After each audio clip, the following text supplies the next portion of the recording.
Hi guys, நான் உங்கள் கலை. நல்லா இருக்கீங்களா?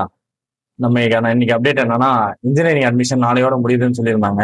இன்ஜினியரிங் அட்மிஷன் நாளையோட முடியல. 5ஆம் தேதி வரைக்கும் எக்ஸ்டெண்ட் பண்ணிருக்காங்க டேட்டு.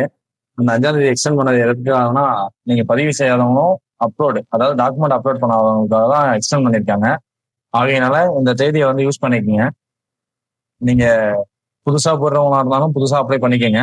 இல்ல நான் வந்து அப்லோட் மட்டும் தான் பண்ணணும் அப்படின்னா அப்லோட் பண்ணிருங்க. அப்லோட் பண்ணாம விட்டுறாதீங்க. இதனால ஒரு சின்ன சின்ன இஷ்யூஸ் வந்துச்சுன்னா அந்த லாஸ்ட் டைம்ல உங்களுக்கு தான் இஷ்யூ பெருசாகும். அதே மாதிரி ஜூன் 5ஆம் தேதி வரைக்கும் வெயிட் பண்ணாம நாளைக்கு, அதாவது ஜூன் 2ஆம் தேதி ஜூன் 3ஆம் தேதிக்குள்ளேயே பதிவு பண்ணிருங்க. ஏன்னா லாஸ்ட் டைம்ல தான் கொஞ்சம் சர்வர்ஸ் பிஸியா இருக்கும். அப்புறம் இன்ஜினியரிங் மட்டும் இல்லாம இப்ப இன்னொரு அப்டேட்டும் வந்திருக்கு. அந்த அப்டேட் பண்ணி சொல்றேன். ஐஐடி மெட்ராஸ் அதுல வந்து நீங்க ஒரு அப்ளிகேஷன் பண்றதுக்கு ஒரு வாய்ப்பு கிடைச்சிருக்கு. எஸ்சி எஸ்டி எஸ்சிஏ இவங்களுக்கு தான் முன்னுரிமை கொடுத்துருக்காங்க. அதுல பிஎஸ் படிப்பு, ஐஐடியில பிஎஸ் படிக்கிறதுக்காக ஒரு கல்வி கட்டணம் இல்லாம படிக்கிறதுக்கு ஒரு வாய்ப்பு. அதுக்கு ஜூன் 3ஆம் தேதி வரைக்கும் டேட் இருக்கு. ஜூன் 3ஆம் தேதி வரைக்கும் வெயிட் பண்ணாம நாளைக்கு நைட்டுக்குள்ள பதிவு பண்ணிடுங்க. ஏன்னா ஜூன் 3ஆம் தேதி தான் கொஞ்சம் அப்ளிகேஷன் போடுறது கஷ்டமா இருக்கும். அதோடைய அப்ளிகேஷன் ஃபீஸ் ஃப்ரீன்னு சொல்ல மாட்டாங்க.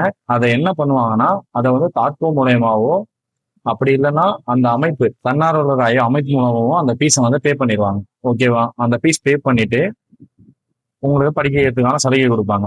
நீங்க நினைக்கலாம் எஸ்சி எஸ்டி எஸ்சிஏ மட்டும் தான் கொடுக்குறாங்க, மற்ற கம்யூனிட்டினா என்ன பண்றது அப்படின்னு சொல்லிட்டு. மற்ற கம்யூனிட்டியை சார்ந்தவர்களும் நீங்க வந்து அப்ளை பண்ணுங்க. அவங்களுக்கு என்ன இன்கம் சர்டிபிகேட்டோ இன்கம் ஸ்ட்ராட்டஜியை வச்சு உங்களுக்கான கிளாசிபிகேஷன்ஸ்லாம் சரி பார்த்துட்டு நீங்களும் அந்த சலுகையை பெறலாமான்றதை அவங்க சொல்லுவாங்க. அதுல நீங்க உங்களுக்கான சலுகை என்ன கிடைக்கும்னா 75% கட்டண சலுகை இருக்கும். அந்த 75% கட்டண சலுகையை நீங்க பெற்றுடலாம். ஓகேவா? இதை யூஸ் பண்ணிக்கிங்க. ஓகே, பாய். அடுத்த வீடியோல பார்ப்போம்.